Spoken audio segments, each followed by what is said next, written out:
श्री परमात्मने नमः।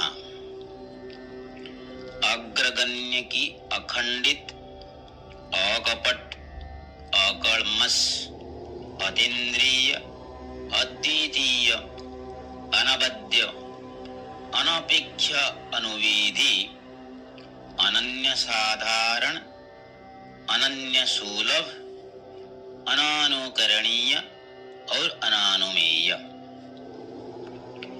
आनंदन की आनुपूर्व्य, आपधर्म आवेष्टित, अभ्युदयिक और आमूलंत आभाषण, आर्यावर्त में आलापित और आराधित, ज्ञानेश्वर, परमेश्वर, योगेश्वर श्री कृष्ण और सखा अर्जुन के बीच में संगठित आध्यात्मिक संवाद कृष्ण द्वैपायन कृत श्रीमद् भगवद गीतामृत नाम से ख्यात है, जिसका अंतिम तथा अष्टादश अध्याय मोक्ष संन्यास योग नाम से विख्यात है।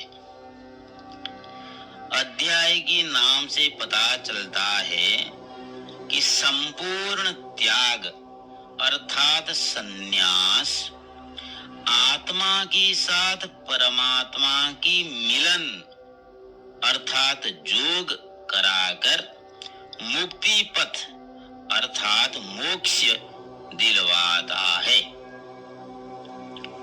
अर्जुन को विषाद भाव से मोक्ष तक पहुंचाने में भगवान को अर्जुन का ढेर सारी प्रश्न का उत्तर देना पड़ा, और तो और देव दुर्लभ विश्व रूप का दर्शन भी कराना पड़ा। फिर भी पार्थ की मन की शंका संपूर्ण दूरीभूत नहीं हुआ, तो भगवान आखिरी में अर्जुन को वो कहा जो संपूर्ण भगवत गीता का सर्वश्रेष्ठ श्लोक है, और अर्जुन का शंका उसी से भी दूरीभूत हो गया। भगवान बार बार कहने लगे कि वो ही परमेश्वर है और मुक्ति का पथ है। कर्म योग, भक्ति योग, ज्ञान योग आदि सारी योग का भी व्याख्यान किए, परंतु अर्जुन संपूर्ण शंका शून्य नहीं हो पाया। विश्वरूप दर्शन करने की बाद में भी वो प्रश्न करने लगा।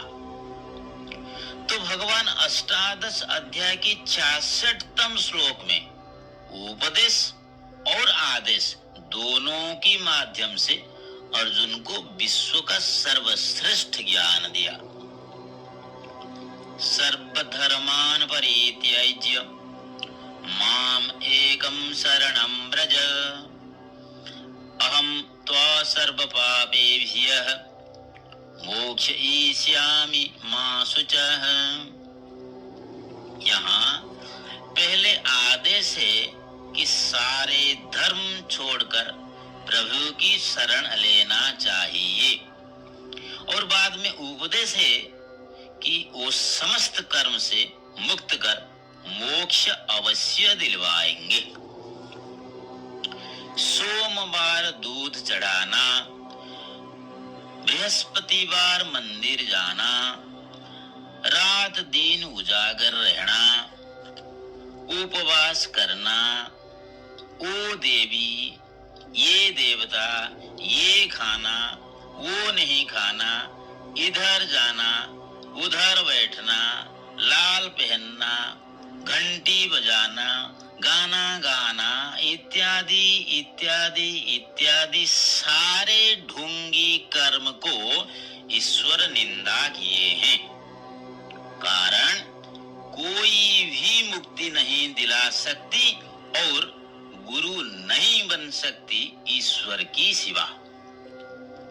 हम जो कोई पूजा पाठ, उपवास, विचित्र वस्त्र दान, अद्भुत आचरण करते हैं, वो सब हमारा मूर्खामी है। इतना सुनने के बाद अर्जुन का मोह भंग हो जाता है। वो ईश्वर निर्देशित कर्म करने की तत्पर होता है। तो हमें भी यही ज्ञान मिला कि ईश्वर एक है। हमें केवल उन्हीं की शरण में जाना चाहिए और सिर्फ वो ही हमें इस दुस्तर संसार से मुक्ति दिलवा सकते हैं। बाकी सारे विचित्र देवता की शरण में और अद्भुत गुरुओं की पूजन केवल धृष्टता और मूर्खता है। अष्टादश अध्याय का 66वां श्लोक का इस दिव्य ज्ञान गीता में हर अध्याय में दिया गया है, यानी कुल 18 बार दिया गया है कि ईश्वर खुद मां, मई, मत और अहम शब्द प्रयोग कर उनकी श्रेष्ठता प्रतिपादित किए हैं। चलिए विश्व का सर्वश्रेष्ठ ज्ञान का वर्णन करते हैं 18 बार 18 अध्याय में।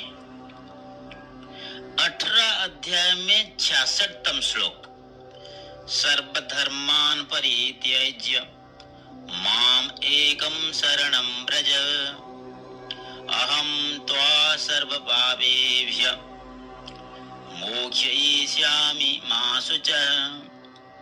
अर्थात केवल ईश्वर की शरण मोक्ष दिला सकता है। 17 अध्याय में 6वां श्लोक, कर्षयन्तः शरीरस्थं भूतग्रामम् अचेतसः मां च एव अन्तः शरीरस्थं तान् विद्धि आसुरनिश्चयान्। अर्थात अंतःकरण में विराजमान परमात्मा को क्षीण करने वाला आसुर होता है। 16वां अध्याय में 20वां श्लोक में आसुरी जोनिम आपन्ना मूढ़ा जन्मनि जन्मनि माम अप्राप्य एव कौन्तेय ततः जानति अधमाम गतिम। अर्थात मूढ़ मानव केवल ईश्वर को प्राप्त ना कर बार बार आसुरी योनि में जन्म लेते हैं।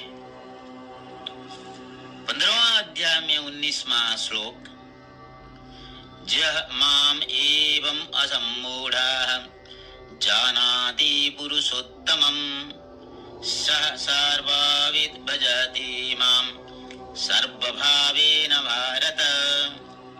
अर्थात मोह रहित मानव केवल ईश्वर को ही पुरुषोत्तम जानते हैं।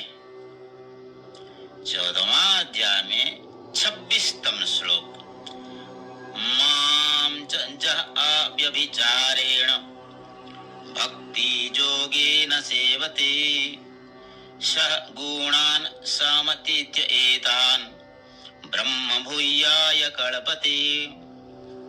अर्थात केवल ईश्वर की अनन्य भक्त को ब्रह्म प्राप्ति होता है। 13वां अध्याय में 2 श्लोक, क्षेत्रज्ञा च अपि मां विद्धि सर्वक्षेत्रेषु भारत क्षेत्र क्षेत्रज्ञयोः ज्ञानं यत् तत् ज्ञानं मतं मम। अर्थात केवल ईश्वर ही क्षेत्रज्ञ है। 12वां अध्याय में 8वां श्लोक, मयि एव मन आधस्त्वं मयि बुद्धिं निवेशय निवसिष्यसि मयि एव अतः ऊर्ध्वं न संशयः। अर्थात केवल ईश्वर के साथ स्थिर मन मोक्ष दिलाता है। 11वां अध्याय में 55 श्लोक, मत कर्म कृत मत परमाः मत भक्ताः संगवर्जिताः निर्वैराः सर्वभूतेषु जः सः माम एति पांडवः। अर्थात जो केवल ईश्वर कर्म करता है, उन्हीं को ईश्वर प्राप्ति होता है। 10वां अध्याय 8वां श्लोक। अहं सर्वस्य प्रभवः मत्तः सर्वं प्रवर्तते इति मत्वा भजन्ते मां बुधा भाव समन्वितः। अर्थात केवल ईश्वर ही सारे संसार का मूल कारण है। 9वां अध्याय 34वां श्लोक। मत्मना भव मद्भक्तः मज्जाजी मां नमस्कुरु माम एव एष्यसि जुग्ध्वा एवं आत्मानं मत्परायणः। अर्थात केवल ईश्वर की पूजनकारी ईश्वर को ही प्राप्त होते हैं। 8वां अध्याय 16वां श्लोक। आ ब्रह्म भुवनान् लोकाः पुनरावर्तिनः अर्जुन माम उपेत्य तु कौन्तेय पुनः जन्म न विद्यते। अर्थात केवल ईश्वर को प्राप्त करने से पुनर्जन्म नहीं मिलता। 7वां अध्याय 14वां श्लोक। दैवी ही एष गुणमयी मम माया दुरत्यया माम एव ये प्रपद्यन्ते मायाम एतां तरन्ति ते। अर्थात केवल ईश्वर की शरणापन्न मानव दुस्तर माया को पार कर जाते हैं। 6ठा अध्याय 30वां श्लोक। जह मां पश्यति सर्वत्र सर्वं च मयि पश्यति तस्य अहं न प्रणश्यामि सः च मे न प्रणश्यति। अर्थात जो ईश्वर का अनन्य भक्त ईश्वर को सर्वदा और सर्वत्र दर्शन करता है, ईश्वर सर्वदा उन्हीं के पास है। 5वां अध्याय 29वां श्लोक। भोक्तारं यज्ञ तपसां सर्वलोक महेश्वरं सुहृदं सर्वभूतानां ज्ञात्वा मां शांतिं रुच्छति। अर्थात केवल ईश्वर ही सारे यज्ञ और तप की भोक्ता और शांति दाता है। 4था अध्याय 13वां श्लोक। चतुर्वर्ण्यं मया सृष्ट गुणकर्म विभागशः तस्य कर्तारम् अपि मां विद्धि अकर्तारम् अव्ययम्। अर्थात केवल परमेश्वर ही सारे गुण और कर्म की रचयिता है। 3रा अध्याय 30वां श्लोक। मयि सर्वाणि कर्माणि सन्न्यस्य अध्यात्मचेतसा निराशीः निर्ममः भूत्वा जुध्यस्व विगतज्वरः। अर्थात मानव केवल ईश्वर को ही सारे कर्तव्य कर्म समर्पित करना चाहिए। 2रा अध्याय 12वां श्लोक।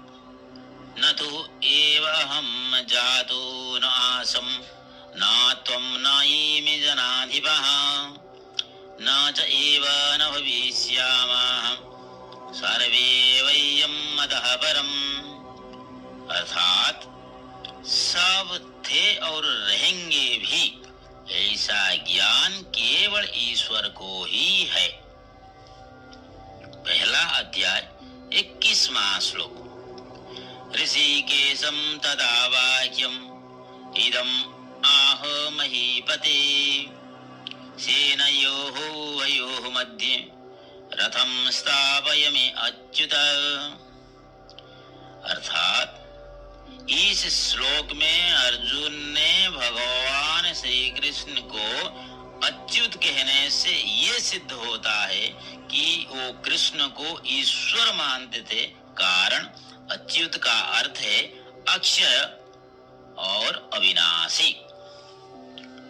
श्रीमद् भगवत गीता का सारे 18 अध्याय में भगवान अपनी प्रभुत्व और श्रेष्ठता का वर्णन करके केवल परमेश्वर की आश्रय में जाने की सलाह दिए हैं। कारण मुक्ति केवल वो ही दिला सकती है। 18वां अध्याय का नाम है मोक्ष संन्यास योग और अंतिम श्लोक में कृष्ण को योगेश्वर नाम से संजय कहते हैं। योगेश्वर जो शास्त्र यानी गीता शास्त्र कहे हैं वो योग शास्त्र है जो प्रथम अध्याय के अंत में कहा गया है। अर्थात प्रथम अध्याय का संपर्क सारे अध्याय से है। हे योगेश्वर कृष्ण, आप योग शास्त्र माध्यम से हमें योगी बनने की आशीर्वाद प्रदान करें। हरि